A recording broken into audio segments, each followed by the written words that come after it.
ಇಂದು ಶಾಪುರ್ ನಗರದ ಹೊಸ ತಹಸೀಲ್ ಮುಂಭಾಗದಲ್ಲಿ ಎಸ್ಡಿಪಿಐ ಪಕ್ಷದ ವತಿಯಿಂದ ಬೆಂಗಳೂರಿನ ಕೋಗಿಲೆ ಲೇಔಟ್ನ ಫಕೀರ್ ಕಾಲೋನಿ ಹಾಗೂ ವಸೀಂ ಲೇಔಟ್ನ ಸುಮಾರು 400 ಮನೆಗಳನ್ನು ಬುಲ್ಡೋಜರ್ ಮುಖಾಂತರ ಬಡಜನರ ಹಕ್ಕನ್ನು ಕಸಿದುಕೊಳ್ಳುವ ಯತ್ನ ನಡೆದಿದ್ದು ಹಾಗೂ ಉತ್ತರ ಪ್ರದೇಶ ಬೋರ್ಡರ್ ರಾಜಕೀಯ ನಮ್ಮ ರಾಜ್ಯದಲ್ಲಿಯೂ ನಡೆಯುತ್ತಿರುವುದು ದುರಂತ. ಸದರಿ ನಿವಾಸಿಗಳು ಸುಮಾರು 30 ವರ್ಷಗಳಿಂದ ಅಲ್ಲೇ ನೆಲೆಸಿದ್ದು ಹಾಗೂ ಅವರ ಹತ್ತಿರ ಎಲ್ಲಾ ದಾಖಲಾತಿಗಳಿದ್ದರೂ ಅದನ್ನು ಲೆಕ್ಕಿಸದೆ ತೆರವುಗೊಳಿಸಲಾಗಿದೆ. ಇದರ ಬಗ್ಗೆ ಕೇರಳ ರಾಜ್ಯದ ಮುಖ್ಯಮಂತ್ರಿ ಪಿಣರಾಯಿ ವಿಜಯನ್ ರವರು ಹೇಳಿರುವ ಹಾಗೆ ನಡೀತಾ ಇರೋದು ವಿಪರ್ಯಾಸ. ಎಸ್ಡಿಪಿಐ ಪಕ್ಷ ಬಡಜನರ ಪರವಾಗಿ ಮನೆ ಕಳೆದುಕೊಂಡಿರುವ ಅವರ ಬಗ್ಗೆ ಅವತ್ತಿನ ದಿನದಿಂದ ಇಲ್ಲಿಯವರೆಗೆ ಅವರ ಜೊತೆ ಇದ್ದು ಅವರ ಹಕ್ಕಿಗಾಗಿ ರಾಜ್ಯಾದ್ಯಂತ ಹೋರಾಟ ಪ್ರತಿಭಟನೆ ಮುಖಾಂತರ ಸರ್ಕಾರಕ್ಕೆ ಬಿಸಿ ಮುಟ್ಟಿಸುವಂತಹ ಪ್ರಾಮಾಣಿಕ ಪ್ರಯತ್ನ ಮಾಡುತ್ತಿದ್ದು ಹಾಗೂ ಮಾನ್ಯ ಮುಖ್ಯಮಂತ್ರಿಗಳಾದಂತಹ ಸಿದ್ದರಾಮಯ್ಯನವರು ಕೇವಲ ಆಶ್ವಾಸನೆ ಕೊಡುವುದರ ಬದಲು ಆ ನೊಂದ ಕುಟುಂಬಸ್ಥರ ನೆರವಾಗಿ ಶೀಘ್ರದಲ್ಲೇ ಅವರಿಗೆ ಮನೆಗಳ ವ್ಯವಸ್ಥೆ ಹಾಗೂ ಮೂಲಸೌಕರ್ಯವನ್ನು ಒದಗಿಸಬೇಕೆಂದು social democratic party of India Yadgir ಜಿಲ್ಲಾ ಸಮಿತಿ ವತಿಯಿಂದ ಒತ್ತಾಯ ಮಾಡಲಾಯಿತು. ಈ ಸಂದರ್ಭದಲ್ಲಿ ಪಕ್ಷದ ಜಿಲ್ಲಾಧ್ಯಕ್ಷ ಸೈಯದ್ ಇಸಹಾಕ್ ಹುಸೇನ್ ಖಾಲಿದ್, ಉಪಾಧ್ಯಕ್ಷ ಬಿಲಾಲ್ ಖುರೇಶಿ, ಜಿಲ್ಲಾ ಸಮಿತಿ ಸದಸ್ಯ ಮೊಹಮ್ಮದ್ ಯುನೂಸ್ ಆನೂರು, ಪಕ್ಷದ ಹಿರಿಯ ಮುಖಂಡ ಕೆಎಂ ಪಾಷಾ, ಗೋಗಿ ಗ್ರಾಮ ಸಮಿತಿ ಅಧ್ಯಕ್ಷ ಹಾಗೂ ಗ್ರಾಮ ಪಂಚಾಯತ್ ಸದಸ್ಯ ಬಂದೇ ನವಾಜ್, ಜಿಲ್ಲಾ ಸಮಿತಿ ಸದಸ್ಯ ಜಾಕೀರ್ ಸಂಗ್ರಾಮ್, ನಗರ ಸಮಿತಿ ಅಧ್ಯಕ್ಷ ಮುನೀರ ಬಾಗ್ಬಾನ್, ಅಬ್ದುಲ್ ಕದೀರ್ ಜಾಲಹಳ್ಳಿ, ಹುಸೇನ್ ಪಟೇಲ್ ಕನ್ಯಾಕೋಲೂರ್, ಅಬ್ದುಲ್ ಸಲಾಂ, ಅರ್ಷದ್ ಪಟೇಲ್ ಇತರರು ಉಪಸ್ಥಿತರಿದ್ದರು ಹಾಗೂ ರಾಜ್ಯ ಸರ್ಕಾರದ ವಿರುದ್ಧ ಘೋಷಣೆಗಳನ್ನು ಕೂಗಿದರು.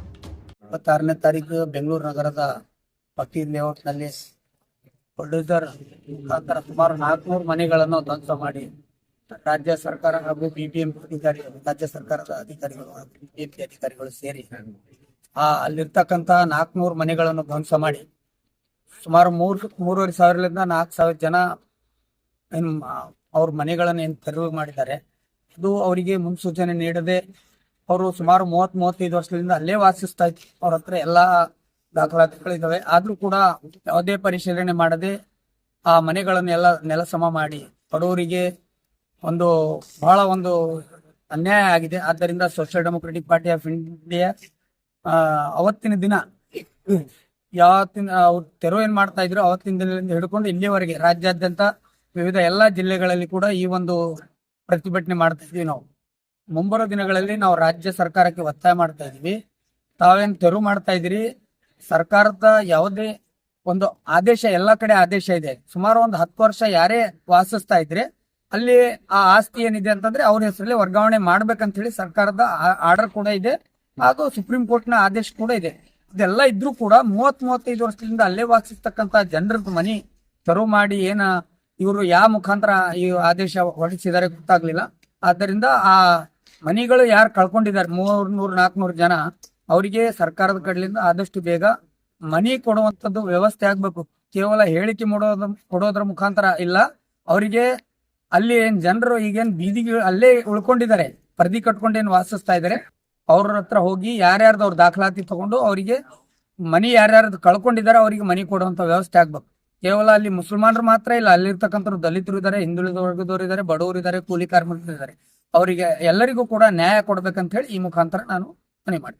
आज जो प्रोटेस्ट किया गया है, ये प्रोटेस्ट बेंगलुरु के 400 मकानों को जो ये गवर्नमेंट ने तबाह किया है और रातों रात ना कोई नोटिस और ना कोई इंफॉर्मेशन, कुछ भी नहीं. रात के 4 बजे आकर क्या है मालूम, 150 पुलिस और यहाँ के बीबीपी एमपी के कुछ अधिकारी मिलकर क्या है पूरे, और किसी को सामान भी निकालने नहीं दिया.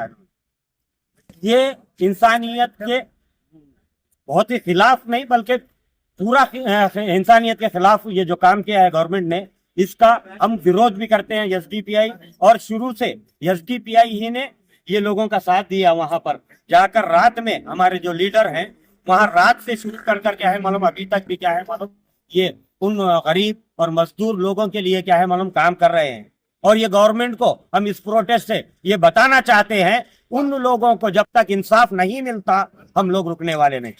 ಸುಮಾರು 3-4 ದಿನಗಳಿಂದ ಬೆಂಗಳೂರಿನಲ್ಲಿ ಫಕೀರ್ ಕಾಲೋನಿಯ ಇಶ್ಯೂ ರಾಜ್ಯಾದ್ಯಂತ ಹರಡ್ತಾ ಇದೆ. ಏನೇ ಇಶ್ಯೂ ಅಂದ್ರೆ ಸುಮಾರು 400 ಮನೆಗಳನ್ನು ತೆರವು ಮಾಡಿ ಅಲ್ಲಿ ಏನು ನೋಟಿಸ್ ಕೊಡದೆ ಅಲ್ಲಿ ಅಮಾಯಕರ ಮನೆಗಳನ್ನು ಧ್ವಂಸ ಮಾಡಿದ್ದಾರೆ. ಇದು ನಿಜಕ್ಕೂ ನಮಗೆಲ್ಲರಿಗೆ ನಾಚಿಕೆಯ ವಿಷಯ. ಯಾಕಂದ್ರೆ ಒಂದು ಕಾಂಗ್ರೆಸ್ ಸರ್ಕಾರದಲ್ಲಿ ತುಂಬಾ ಜನರಿಗೆ ಬಡ ಜನರಿಗೆ ಬಹಳ ಸೌಕರ್ಯಗಳು ಮಾಡುವಂತ ಒಂದು ಸರ್ಕಾರನ ಮಟ್ಟಿಗೆ ಇತ್ತು ಸರ್ಕಾರ. ಈ ಒಂದು ಪ್ರಕರಣದಿಂದ ಈ ಸರ್ಕಾರ ತನ್ನ ಇಚ್ಛೆಗೆ ತಾನೇ ಕೆಸರೆಚ್ಚ ಒಂದು ಕೆಲಸ ಮಾಡಿದೆ. ಯಾಕಂದ್ರೆ 400 ಮನೆಗಳು ಹೊರಗೆ ಒಂದು ನೋಟಿಸ್ ಇಲ್ಲ, ವಿದೌಟ್ ಇಂಟಿಮೇಷನ್ ಇಲ್ಲ, ಏನಿಲ್ಲಾರ್ದೆ ಆ ಬಡವರು ಇವತ್ತು ಮನೆ ಬೆಳೆಸಿದ ನಂತರ ಒಂದು ಪರದೆ ಕೊಟ್ಟು ಒಂದು ಏನಪ್ಪಾ ಅಂದ್ರೆ ತಟ್ಟಿನ ಮನೆ ಮಾಡ್ಕೊಂಡು ಅಲ್ಲಿ ವಾಸವಾಗ್ತಾ ಇದ್ರೆ ಅವ್ರಿಗೆ ಅನ್ನ ಇಲ್ಲ, ಅವ್ರಿಗೆ ಊಟ ಇಲ್ಲ, ನೀರಿಲ್ಲ. ಅಲ್ಲಿ ಹೋಗಿ ಸುಮಾರು 2 ದಿನಗಳಿಂದ SDPI ಒಂದು ತಂಡ ಅಲ್ಲಿ ನಿಯೋಗ ಅಲ್ಲಿ ಒಂದು ಜಿಲ್ಲಾ ಸಮಿತಿಯ ವತಿಯಿಂದಾಗಿ ಅಲ್ಲಿ ಊಟ ನೀರು ಎಲ್ಲ ಸರಬರಾಜು ಮಾಡ್ತಾ ಇದಾರೆ. ಈ ರಾಜ್ಯ ಸರ್ಕಾರ ಬಡವರ ಮೇಲೆ ಏನು ಅಂತದ್ದು ಒಂದು ಕಡೆಯಿಂದ ಬಿಜೆಪಿ ಇದೇ ರೀತಿಯಾದಂತ ಪ್ರಕರಣಗಳು ಮಾಡ್ತಾ ಇದೆ, ಇನ್ನೂ ಮಾಡ್ತಾ ಇದೆ. UP, ಬಿಹಾರ, ಅಲ್ಲಿ ಮಧ್ಯಪ್ರದೇಶದಲ್ಲಿ ಹಾಗೆ ನಡೀತಾ ಇದೆ. ಅದೇ ಮಾದರಿಯಲ್ಲಿ ಕರ್ನಾಟಕ ಸರ್ಕಾರನು ಆ ಮಟ್ಟಿಗೆ ಇಳಿದಿದೆಯಾ? ಬಿಜೆಪಿ ಹಾಗೆ ಎರಡೆರಡು ಏನು ಜಾತಿಗಳಲ್ಲಿ ಏನು ರಾಜಕೀಯ ಮಾಡಿದೆ, ಅದೇ ರೀತಿಯಾದ ಇವರು ಏನಾದ್ರು ಅಜೆಂಡಾ ಹಾಕೊಂಡಿದಾರ ಬಿಜೆಪಿ ಕಾಂಗ್ರೆಸ್ಸಿನವರು ಅಂತ ನಮ್ಗೆ ತುಂಬಾ ಇದಾಗ್ತಾ ಇದೆ, ಭಯ ಆಗ್ತದೆ. ಇದಕ್ಕೆ ನಾವುಗಳು social democratic party of India ವತಿಯಿಂದ ಸುಮಾರು 5-6 ದಿನಗಳಿಂದ ಅಲ್ಲಿಯ ಜನರಿಗೆ ನಾವು ಸಹಕಾರ ಹೆಲ್ಪ್ ಮಾಡ್ತಾ ಇದೀವಿ. ಇಲ್ಲಿಂದ ನಾವು ಕಳಿಸ್ತಾ ಇದೀವಿ. ಏನ್ ಬೇಕಾದ್ರೂ ನಾವು ಹೇಳೋದು ಮುಖ್ಯಮಂತ್ರಿ ಸಾಹೇಬರಿಗೆ ಮತ್ತು ಉಪಮುಖ್ಯಮಂತ್ರಿ ಅವರಿಗೆ ಹಾಗೂ ನಮ್ಮ ವಸತಿ ಸಚಿವರಿಗೆ ಹೇಳೋದೇನಪ್ಪಾ ಅಂದ್ರೆ ಆ ಬಡವರಿಗೆ ನ್ಯಾಯ ಕೊಡಿಸಿ.